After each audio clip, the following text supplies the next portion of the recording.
All right, here we are in the heart of LA.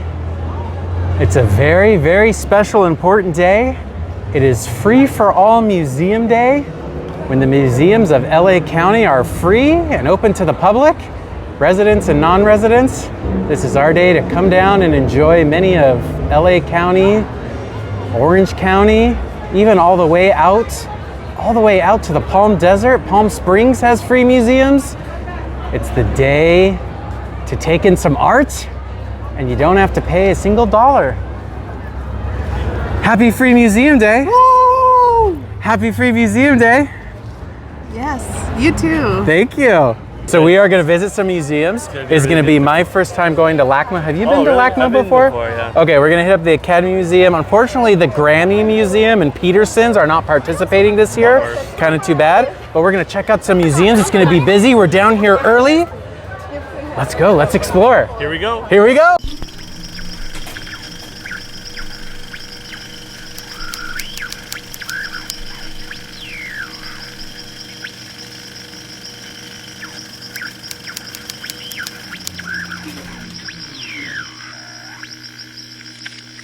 This is the Academy Museum of Motion Pictures and Arts, and they have a special exhibit going on. Jaws, the exhibition, probably my favorite museum in all of Southern California, because it's all about the movies. And this guy right here, Mr. Oscar.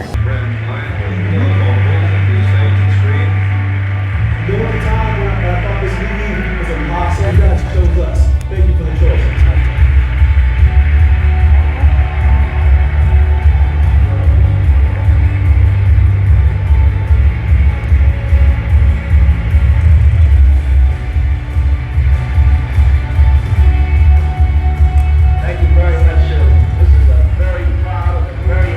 All right, and you come out onto this sky bridge. Well, that's not too bad. You can't see all the way down there. All the way down. You can't think about the human heads 5 floors. Although I don't like this. Look at this. What happened here? Yikes. Maybe skip over that one when you walk out here. So out under this dome is this really awesome view. Look at that. From the right-hand side, you can see the La Brea Tar Pits. That's the new building they're building over there in between the La Brea Tar Pits and the LACMA Museum, the SAG-AFTRA building. Looking back out over towards Glendale, Burbank, downtown LA. You got the Hollywood sign, which is pretty much the exact thing you want to see. And that building right there, that's Hollywood and Highland. That's Hollywood, baby. And then over on this side, you're looking out towards West Hollywood, Beverly Hills. Fancy part of town that way. I don't know if you plan on parking at the LACMA La Brea Tar Pit parking. That is the line of cars to get in to the garage. We also tried to park at the Peterson's because that's kind of a good hack, but their lot was full. So you definitely want to get here, as far as parking goes, you want to get here early. Most of the museums around Southern California open at 10 a.m. We got here right at 10. What did they tell you? They told me it'd be a 2-hour wait from where I was standing. And it was 20 minutes. 20 minutes. Yes. So if you get here right when they open, they just funnel people in, but later it'll probably be 2 hours. Yes, if the line stopped all the way where I started later in the evening, afternoon, you're gonna have to wait for a really long time. Last year we got here towards the end of the day, we waited about 45 minutes. So there's definitely always a line. But we got here right when it opens. All right, they want us to start at the 4th floor because the rest of the museum's full. So here we go. Here we go.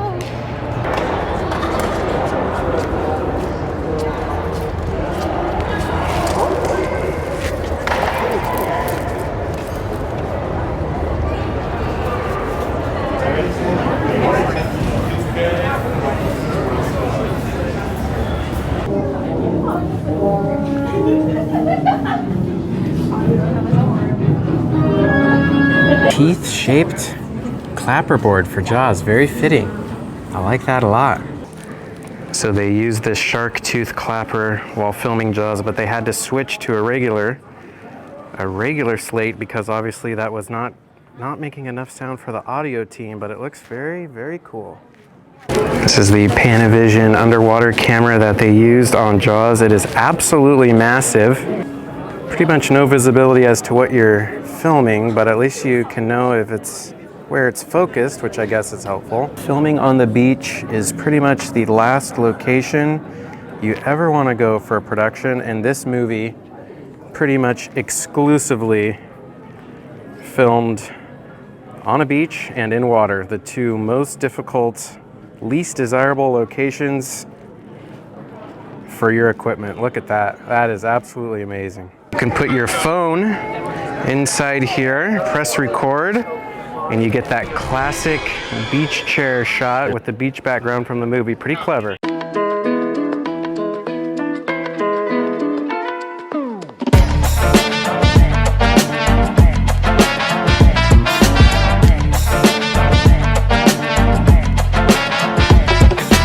Back before computers, some way, somehow, editors edit movies on one of these type of machines. And all the years I spent in film school, I was never able to wrap my brain around how they actually took the time to splice all the film together and color it and do all that from there. Absolutely amazing. Part of the art form, certainly of filmmaking.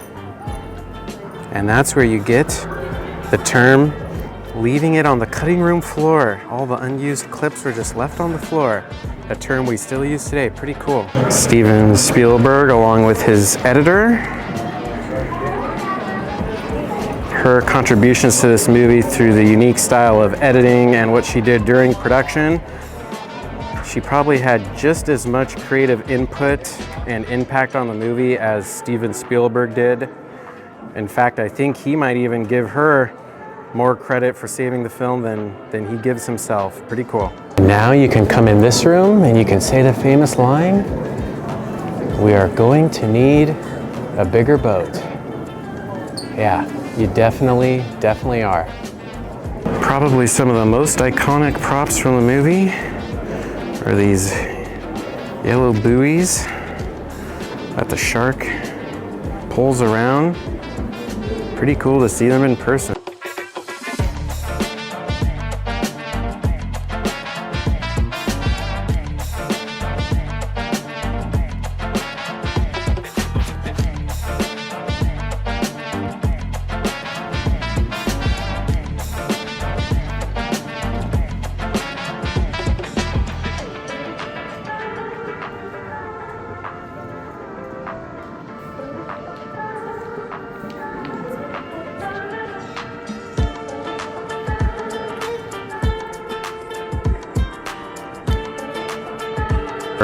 There was a lot of issues with the production of Jaws, but one of the biggest ones was the mechanical shark that they used on set. It had tons and tons and tons of issues, mostly because it was very crudely built and probably improperly built considering it had to sit in water. This little model gives you a pretty detailed idea about the mechanics of it, and they probably did the best that they could.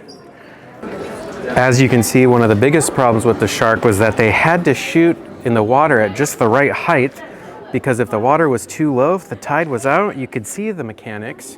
Similarly, if the water was at high tide, it would cover up the shark. It had a fixed height, so they had to find just the right spot where it sat right at the water line. With all the success Steven Spielberg has had to this day, if you asked him, I think the shark and the issues with the shark probably still haunt him to this very day. Probably wakes up in the middle of the night with a nightmare about trying to get the shark to work. Just because I want to blame. On your way out at the end of the exhibit, you can come watch this video montage which shows dozens and dozens and dozens of movies that have utilized the line, "We're gonna need a bigger boat," as an homage, as a spoof, as a joke, whatever you want to call it. That line from Jaws has lived on in cinema history.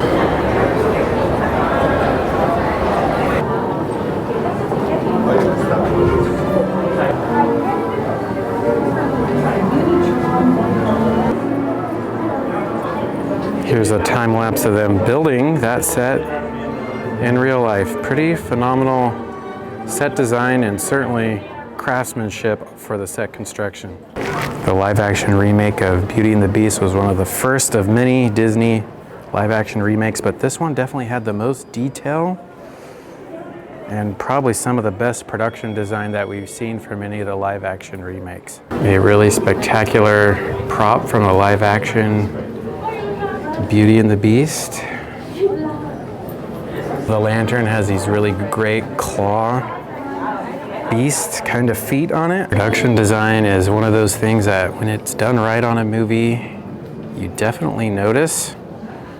This backdrop that was used in the movie is hand painted and absolutely stunning in person. It's painted onto this canvas, which they stretch out and bolt down to make it nice and tight, and then they can actually film on it as a painted backdrop. Very, very old school filmmaking. Here they are in the process of painting this backdrop, and then in the final movie, this is how it was used. So partially built here with the car in the road, and then that's the backdrop mounted on the wall. And here they are in the process painting it by hand. Pretty incredible. One of the cool displays here is they've blown up kind of their vision board, their inspo boards that the production design team built along with the director. And you can actually look through a lot of the images that they used, both from the movie, but also things that certainly had a massive inspiration impact on what they ended up designing set-wise. All from different scenes or different parts of the movies, and see what images they put together that ended up inspiring what we all saw on the screen. Pretty cool.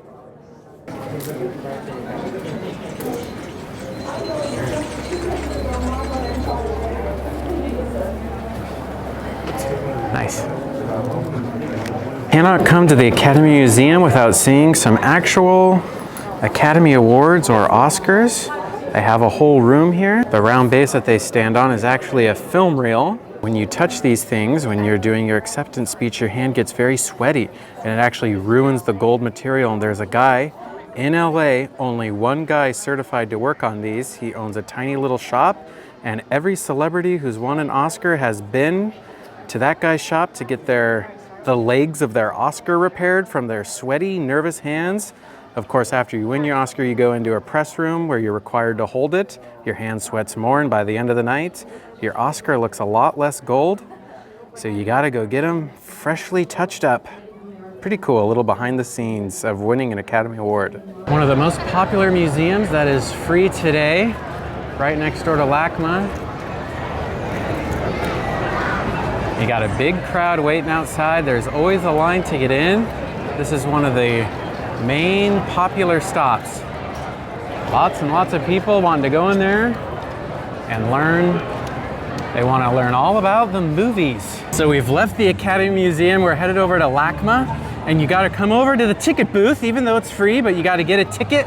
They give you a sticker and you get in line and go in. Great thing about starting at the Academy Museum is all you have to do is park once, and then you can walk right over to the next free museum. Also one of the main museums here in LA to see. This is LACMA. This is the main art museum here in LA. A museum I really like that doesn't participate in free museum days, the Peterson's Automotive Museum. They do not participate in the free museum day, but Theo has told me there's Hot Wheels in here. Well, they're not Hot Wheels, they're just cars. There's cars? There's cars? I gotta get my car fixed since I can't go to the Peterson's tiny today. Little cars. I guess they're off-brand Hot Wheels. Off-brand Hot Wheels? Yeah, you'll have to tell me, I 'cause don't you're like the that. Hot Wheels expert. I'm not. That guy's wearing a Portland Gear hat. That's a great company. Whoa, my God. Actual, my God. This is amazing. On a room in my house that's just like this.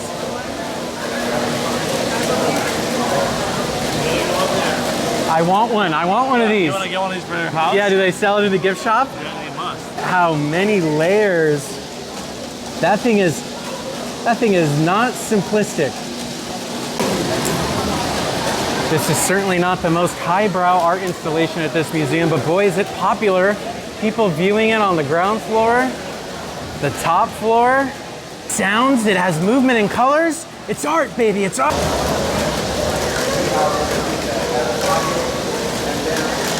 Boy, oh boy, and here's the line for the Academy Museum. It's passing LACMA. It's getting busy out there. Free museum day, it's popular. Right, this is Theo's room right here, all about football. Look at this, look at that guy. Because these are tiny. Oh, look at, It's pretty cool. oh my gosh, they are teeny tiny little soccer players. Look at these guys. Recreations of moments in football history. Oh, like this. find some Brazil Right team here. stuff. Oh, this is it. Yeah, look at this. 0-0. France 3-0. 3-0. That's bad news for us. Oh man, look at that. Whoa. Oh, yeah, look at them. They're tiny in there, aren't they? That's so depressing. You can still feel all the emotion as if they were human size though.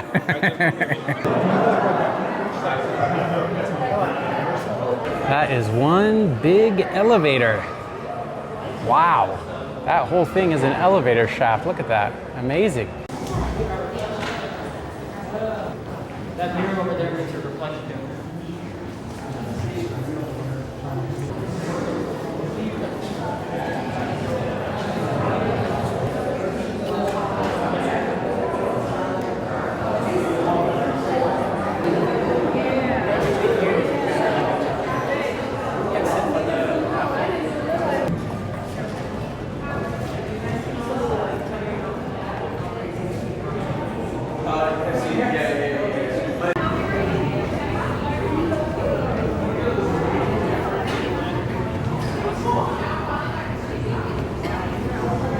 All right, so we had a nice visit to LACMA, and then the next museum is just a couple steps away from the Academy Museum to LACMA, and over here, the La Brea tar pits. Don't step in tar. Get very sticky on your shoes, doesn't it? Yes. It's all around. and you have some pretty fancy shoes. You don't want to get tar on those. It's okay. It's okay? They're tar resistant. It'll look authentic. Oh, they're tar resistant. Wow. Was there an upcharge for that, or that just came with it? No, just because I played Death Stranding. Oh, very nice. Oh yeah, here's an active one. This tar is nice and wet and just coming out of the ground. Look at that. Here's some folks working out here, doing a live excavation site. So they're actually finding bones and all kinds of materials. They're pulling them out of the ground and working on them right here. Really cool. And here's the main gigantic tar pit right here in the middle of the city. Pretty cool. All that bubbling. Those are gigantic big bubbles that sporadically come up and explode. Oh, there goes one. You do not want to get yourself stuck in there. It looks like water. And the reason so many animals can be found in there is they would come down looking to get a drink of water and get stuck and entombed in there. Pretty gruesome, but hey, it's all part of nature, right? All right, and our next stop is going to be the La Brea Tar Pit Museum, where we're going to learn a little bit more about these tar pits, what they've found inside, what this area was like long before any of us humans were here. Was she induced? I forgot. I don't know. I was like, yeah, next Monday. Yeah, Pretty small museum. They have a really cute right. outdoor. Here we go. You ready to learn about some animals that have been stuck in tar? Oh yeah, baby. All right. See all Oh, the tar. this place looks freaking packed.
The La Brea Tar Pit Museum, it's a little bit on the smaller side, so you don't have to allot too much time to get through, but it is amazing to see all the artifacts. My favorite thing in that museum though, which I think you liked a lot, is the actual research center where they're actually pulling out stuff out of the tar pits and then working on them out here. But they have that lab where you can actually watch the people actively working on it. Like, that is cool. That is almost worth the exhibit right there, is just to see the lab people working on it.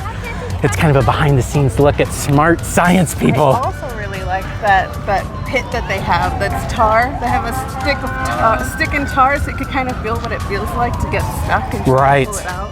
Now you're a famous, I shouldn't use the word vandalization because I don't think it's that, but you love coming down here and sticking sticks in the little puddles, don't you? You've been known to do that many a time. Yes. Yes. All right, now we're gonna hop in the car. We're gonna head downtown LA to around the Natural History Museum because you wanna go to the... California Science Center. And what's at the California Science Center? Mummies. Mummies. All right, well, we're gonna go see some mummies. Here we go. We are walking back to the car. We're across the street, all the way across the street from the La Brea Tar Pits. This nondescript office building, and there's more tar coming up. Look at that, I mean, it's everywhere. It's all over the walkways of this building. Like, actually just coming up, look at that. This is just a regular office building and it's got tar. Look, it's bubbling right there. It just spouted out. My God, it's alive. It's so tiny.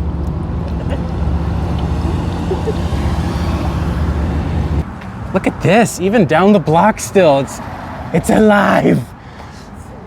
It's taking over people's cars. For us.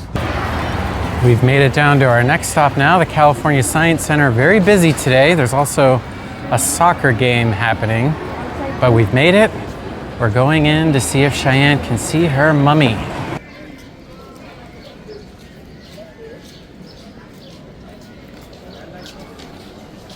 This is what an escalator looks like.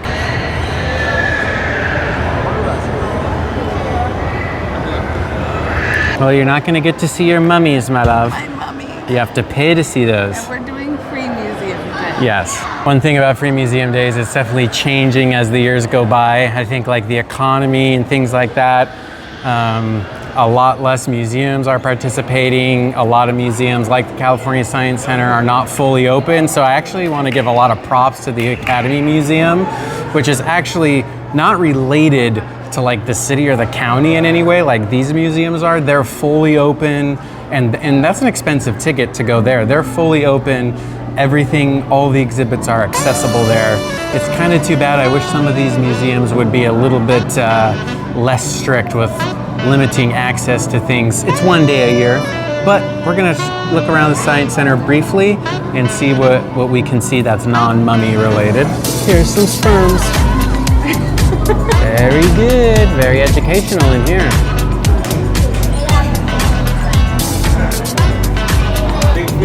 This guy's just hanging out, taking a lazy Sunday. And the building is absolutely beautiful architecture on the outside of this building. Holy cow.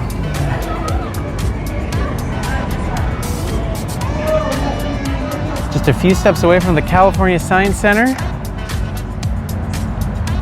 is the California African American Museum. We're gonna go check that out. Okay, this is probably one of the lesser visited museums on Free Museum Day, but definitely one of the most important. And it's right here next to the Science Center, next to the Natural History Museum. Easy to get to.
All right, so that does it for Free For All Museum Day here in LA. Dozens and dozens and dozens of museums were open and free today. We made it to 4, so pretty good. Got to make it to 2 here just across the street from USC, and then we made it to the Academy Museum, which is always a fan favorite. Hopefully next year, some of the old museums like the Grammy Museum will participate again. It'd be fun to see the Natural History Museum participate. So hopefully some of those will return, but keep an eye out. They do this every year, usually late February, early March, and they'll release a whole list of all the museums participating. So pretty fun to get out and see a museum and take it all in and not have to pay anything. Thanks for joining. Like and subscribe. See you guys next week for another adventure.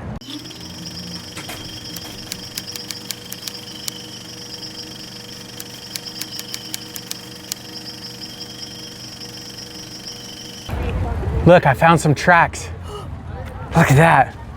There was something really big walking through the tar pits. Do you think it was? It escaped. One of them got out. Watch out. Do you think it was a sloth? Oh, Child.